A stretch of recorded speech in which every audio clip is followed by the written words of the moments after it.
Il y a 5 ans, il vivait dans une ruelle, à 2 doigts de tout abandonner. Aujourd'hui, il a transformé cette misère en un empire qui fait trembler le marché. Et cette success story ne fait que commencer. Vous n'allez pas y croire. Chaque matin, il se levait avec la sensation d'un poids invisible qui l'écrasait. Enfile ses vêtements usés, la plupart du temps achetés d'occasion, et sortait dans l'obscurité encore présente pour affronter une nouvelle journée. Son petit appartement, coincé dans un immeuble vétuste, ressemblait à un refuge fragile. Un endroit qu'il ne pouvait s'appuyer sur qu'en fermant les yeux, en rêvant d'un avenir différent. En lui, il respirait une certaine résilience, mais aussi un doute, comme une ombre persistante qui lui rappelait sans cesse ses limitations.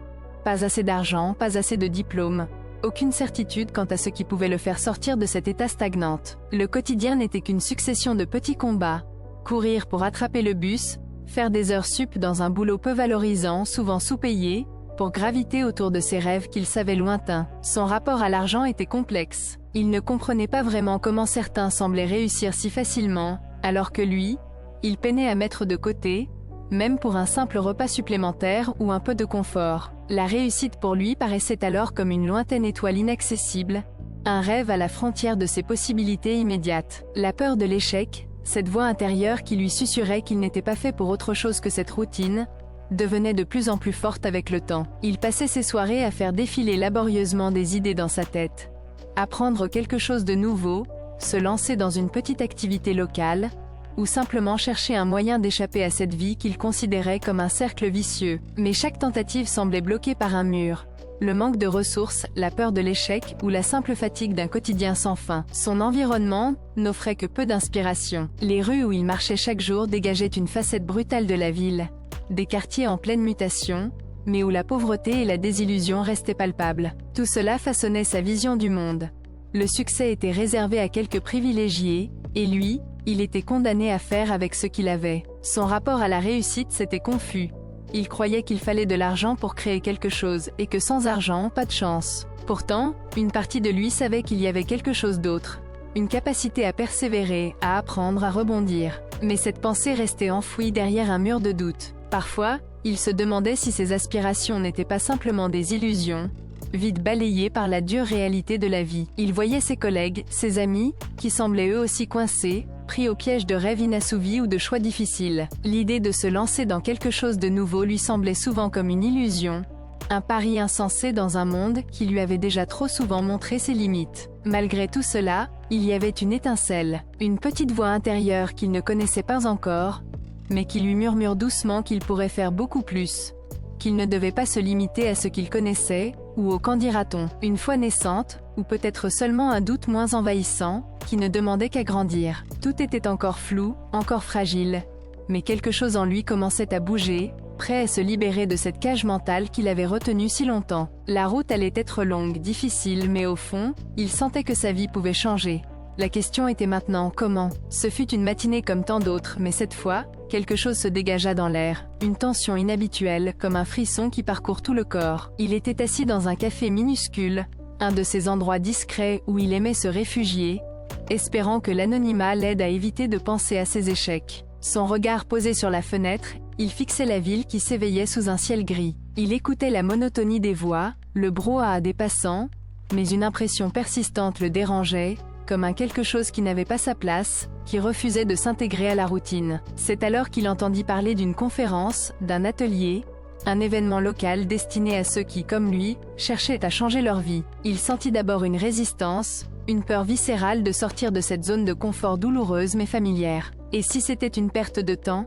Si rien ne changerait réellement? Pourtant, il y eut comme une petite étincelle, un murmure intérieur qui s'amplifia, lui soufflant que cela pourrait être sa seule chance, une ouverture vers quelque chose de nouveau. La cunée de son âme s'émit doucement, tremblante, face à cette idée, et finalement il se mit à réfléchir sérieusement. Peut-être qu'un pas timidement posé dans cette direction pourrait ouvrir une porte à une vie différente. Ce fut une décision qui lui sembla alors à la fois intimidante et libératrice. Lorsqu'il quitta cet endroit, il portait en lui une défiance à la routine tout en conservant cette lueur fragile de curiosité. Il se dit que pour une fois, il allait faire confiance à cette petite voix, celle qui n'avait cessé de lui susurrer qu'il pouvait faire plus. Pour la première fois depuis longtemps, il se fit à l'idée qu'il n'était pas condamné à cette vie, que le changement était peut-être à portée de main, si seulement il acceptait d'y croire un peu plus. Le lendemain, il s'inscrivit à cet atelier.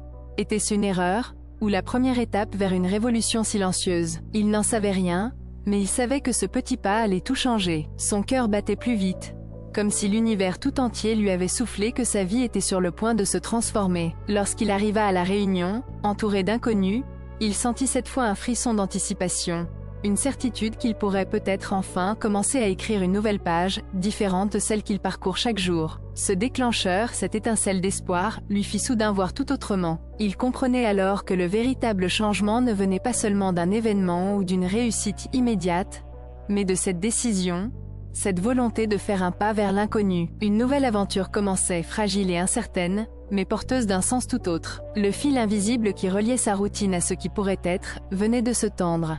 Et cette fois, il était prêt à le saisir. Les jours qui suivirent, tout semblait osciller entre l'espoir fragile et la crainte persistante. Il s'était lancé dans cette aventure, oui, mais chaque pas sur ce chemin nouveau lui semblait encore en équilibre précaire. Le doute le rongeait comme un parasite, lui rappelant qu'il avait échoué tant de fois auparavant. Lui, il se tenait sur la touche, scrutant chaque mot, chaque idée, comme un survivant scrute encore la mer après une tempête. Mais rapidement, cette vague d'incertitude fut accompagnée par une tempête intérieure plus insidieuse.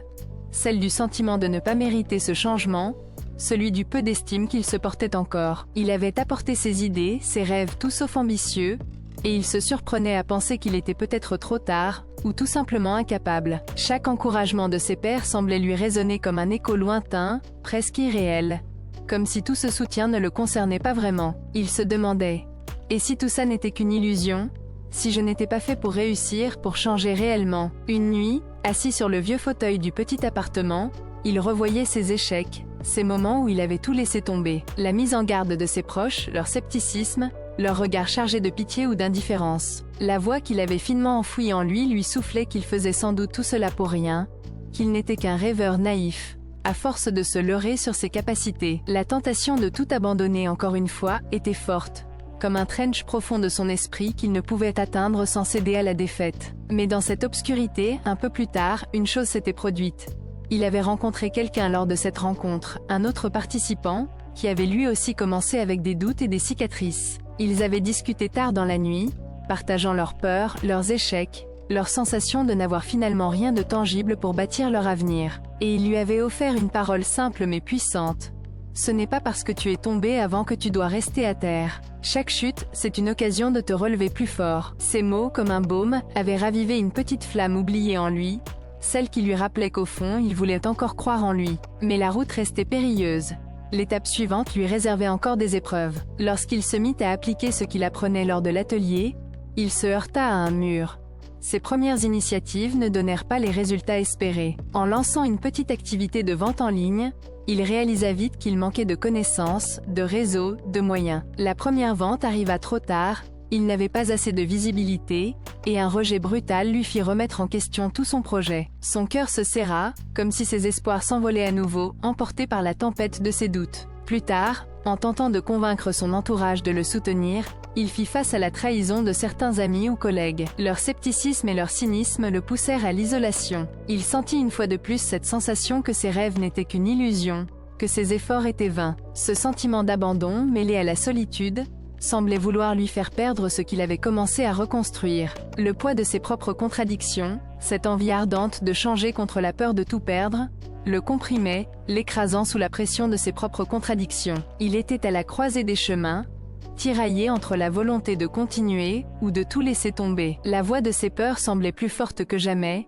lui soufflant qu'il ne changerait jamais vraiment, qu'il était condamné à une vie de lutte sans fin, d'échecs répétés. La réussite devenait pour lui comme une étoile inaccessible, filtrée à travers un prisme de désillusions, d'erreurs passées et de blessures profondes. Pourtant, à chaque étape, un fragment de sa conscience lui murmurait qu'il aurait fallu persévérer, qu'au bout de cette nuit longue et sombre, une lumière fibrera à nouveau. Ce fut lors d'un de ces moments de solitude extrême, que quelque chose changea. Peut-être parce qu'il comprenait enfin que ces obstacles, ces épreuves, n'étaient pas simplement des murs, mais des leçons déguisées, des pierres à déposer sur son chemin pour le rendre plus fort, plus résilient. La confiance qu'il avait commencé à bâtir se faisait encore fragile, mais elle se renforçait peu à peu face à cette réalité brutale.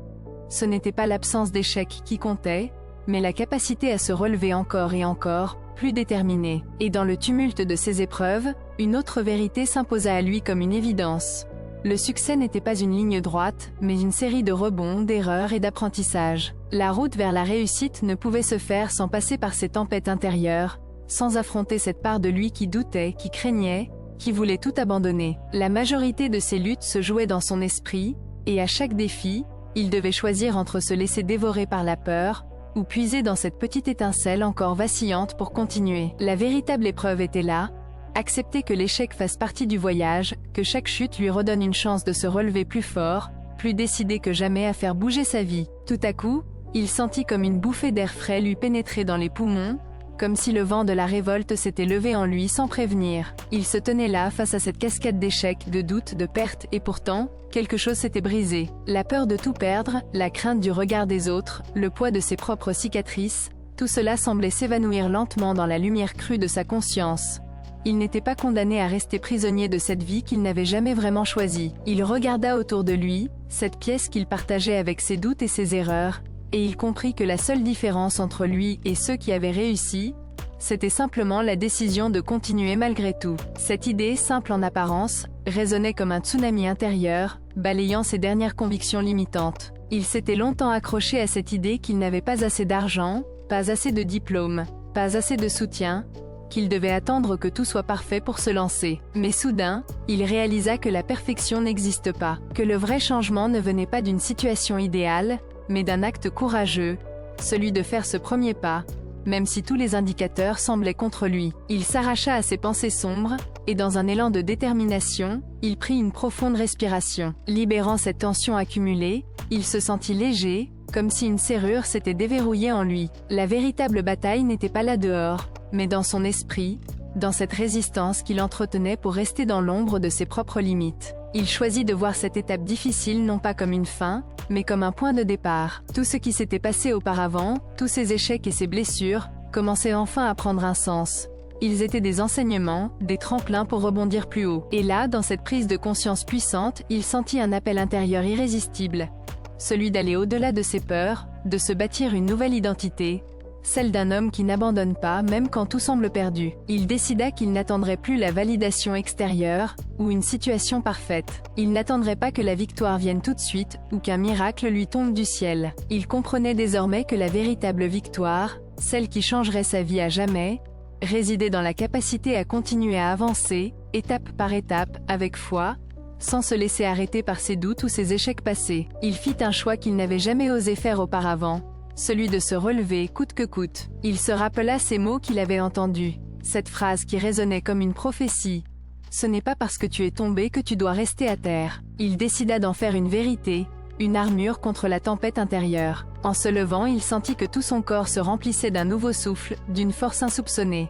La peur persistait encore, oui, mais cette fois, elle était accompagnée d'un courage sourd, d'une conviction naissante que tout pouvait changer, à condition de continuer à croire. Il savait que le chemin serait encore long, semé d'embûches, de revers, peut-être même de trahisons. Mais il n'allait plus fuir cette réalité. Il allait affronter ses peurs, les accueillir comme des enseignants, des étapes essentielles dans sa transformation. Car il comprenait enfin que ce qui faisait la différence, ce n'était pas l'absence de difficultés, mais la capacité à persévérer malgré elles. Et alors qu'il sortait de cette réflexion, il sentit au fond de lui que désormais, sa vie n'était plus une histoire de circonstances ou de chiffres. Elle était une histoire de choix, un choix de se battre pour sa propre revanche, pour sa dignité, pour un avenir qu'il pouvait enfin façonner lui-même. À partir de cet instant précis, tout ce qu'il avait vécu allait se transformer en des briques solides pour bâtir quelque chose de vrai, de durable, de porteur d'espoir. Il n'était plus seulement celui qui avait commencé avec rien. Il était maintenant celui qui avait décidé qu'il valait mieux se relever, encore et encore, jusqu'à ce que ses rêves ne soient plus des illusions, mais la réalité qu'il aurait enfin construite, pas à pas. Le futur, autrefois si flou et si effrayant, devenait un terrain d'opportunité. Et la seule question qui lui restait la plus cruciale, était celle qu'il savait maintenant être la clé. Était-il prêt à faire ce dernier mais crucial effort, prêt à embrasser cette vérité qu'aucun obstacle extérieur ne pouvait arrêter celui qui décidait de croire en lui? Malgré tout, il leva la tête, le regard rempli d'une lumière nouvelle. Dans son silence intérieur, il sut qu'il n'y avait plus rien à attendre. La seule chose qui comptait, c'était l'acte de croire encore un peu plus fort, ici et maintenant, et d'aller de l'avant. Parce qu'au fond, ce n'était pas la vie qui changerait. C'était lui qui faisait le choix de changer sa vie. Il y a eu un avant et un après dans sa vie, comme si un voile s'était levé. Lorsqu'il regarda derrière lui, il vit tout ce qu'il avait traversé. Ses échecs, ses doutes, ses moments de solitude où tout semblait perdu. Mais ce qui frappait le plus, c'était la différence qu'il ressentait en lui. Il avait compris enfin que la transformation ne venait pas d'une chance extérieure, ou d'un changement radical qui viendrait le sauver de lui-même. Elle venait de cette décision intérieure, de cette volonté de continuer, malgré les tempêtes et les écueils. Ce n'était pas la fin de ses struggles, mais une nouvelle étape, une nouvelle manière de se rapporter à ses rêves, à ses efforts, à sa vie. Ce parcours, aussi rocailleux soit-il, lui a appris une chose simple mais essentielle. La réussite n'est pas une destination, c'est un chemin. Et ce chemin, il commence chaque matin lorsque l'on décide de se relever, si humble que soit la étape suivante. La confiance, la résilience, la persévérance, ce sont ces qualités que l'on construit jour après jour, à force de faire le choix de ne pas abandonner. Parce qu'au fond, ce n'est pas l'argent ni les diplômes, ni même le soutien des autres qui font la différence. C'est cette capacité à croire en soi, à continuer à avancer, même quand tout indique le contraire. Il a aussi compris que ces échecs ne sont pas des fins, mais des leçons déguisées, autant d'occasions de se renforcer et d'affiner sa vision. Chaque rejet, chaque déception, chaque porte qui se ferme ne doit pas être vue comme une fatalité, mais comme une étape nécessaire pour mieux connaître ses forces, ses limites, et surtout, pour inventer des solutions. La véritable force ne réside pas dans l'absence de difficultés, mais dans la capacité à les affronter avec courage et humilité, à apprendre de ses erreurs, et à se relever plus déterminé. Et celui qui a connu la misère, le doute et la peur, sait désormais que le succès n'est pas réservé à une élite chanceuse. Il ne s'agit pas d'une question de timing ou de fortune, mais d'un choix simple et puissant, celui de se battre chaque jour, d'investir dans son propre avenir, même quand personne ne regarde. C'est ce qui différencie ceux qui abandonnent à la première difficulté de ceux qui, malgré tout, se relèvent, encore et encore, jusqu'à ce que leurs rêves deviennent leur réalité. Ce parcours lui a offert une clé incontournable, la persévérance. Quand tout revient à l'échec, à la fatigue, aux cicatrices du passé, il faut se rappeler que ce n'est pas parce que l'on tombe qu'on doit rester par terre. Il faut se rappeler que chaque chute est un tremplin, un pas de plus vers la liberté intérieure. La réussite, ce n'est pas la récompense d'un moment parfait ou d'un contexte idéal, c'est la somme des petits gestes, des décisions courageuses que l'on pose face à l'adversité. Et cette décision, il l'a prise encore et encore, jusqu'à ce qu'elle devienne sa vérité. Aujourd'hui, il n'est plus ce personnage brisé, mais celui qui a refait surface, plus fort, plus résilient, plus convaincu que jamais que rien n'est impossible à celui qui décide d'y croire. Son histoire, simple en apparence, montre qu'on ne doit jamais sous-estimer le pouvoir de la volonté, du travail patient, et de la foi en soi. La vraie richesse ne réside pas dans l'argent immédiat, mais dans la capacité à transformer sa vie à force de détermination et de courage. Et si lui a réussi, c'est parce qu'il a choisi de ne pas laisser la peur ou l'échec lui définir sa destinée. Il a fait face, il a persisté, il a appris que la seule limite qui compte, c'est celle que l'on s'impose. Alors à vous qui traversez peut-être la même obscurité, la même tempête intérieure, rappelez-vous que chaque pas, aussi petit soit-il, vous rapproche de cette version de vous-même que vous n'osez pas encore croire possible. Ce n'est pas la perfection qui vous fera réussir, mais votre capacité à continuer, à persévérer, à croire que tout peut changer, à condition de faire ce dernier pas. Parce que finalement, la différence entre ceux qui échouent et ceux qui réussissent, c'est une décision, celle de croire qu'au bout du tunnel, il y a une lumière et non un mur infranchissable. La réussite n'est pas une étoile qui brille pour une élite, c'est une étoile que vous pouvez faire briller en vous, si vous décidez de l'allumer. Alors posez cette question aujourd'hui. Êtes-vous prêt à faire ce dernier, ce seul mais crucial pas vers votre propre renaissance? Le moment est venu. La seule véritable victoire, c'est celle que l'on remporte sur soi-même.